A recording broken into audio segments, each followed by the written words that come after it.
ចាងៀបសួរលោកគ្រូនាងចំឈ្មោះស្រីមុំបញ្ហាលាកកម្រងនោមលោកគ្រូចំធ្វើទឹករាល់ថ្ងៃ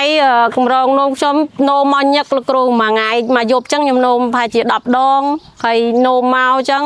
ឈឺតាមកាហាយតាមថ្ងាសហ្នឹងហើយសម្រានអត់លក់លោកគ្រូហើយឈឺតែឆ្កេះទេលោកគ្រូ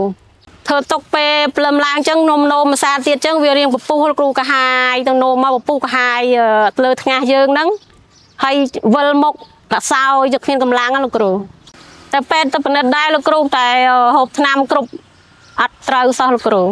ខ្ញុំមើលតាម Facebook ខ្ញុំសួរបងអូនថាបងឯងសាប់ជឿថ្នាំនឹងមើលហូបសាកសិនមើលតើត្រូវអត់ពេលខ្ញុំហូបហើយបាននឹងធូរលោកគ្រូប្រហែលជា60%លោកគ្រូប្រហែលជា10ថ្ងៃលោកគ្រូខ្ញុំជឿជាក់100%លោកគ្រូចាជាចុងក្រោយខ្ញុំផ្ដាំផ្ញើទៅពុកម៉ែបងប្អូនដែលមានជំងឺដូចនាងខ្ញុំ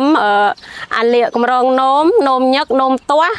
ហើយលហាត់លហាយដៃជើងសម្រានមិនលក់ឈឺឆ្កែអញ្ចឹងលោកគ្រូហើយសម្រានលេខយូសពច្រើនតែញផារាងសង់តេនេះពិតជាមិនខុសបំណងទេលោកគ្រូ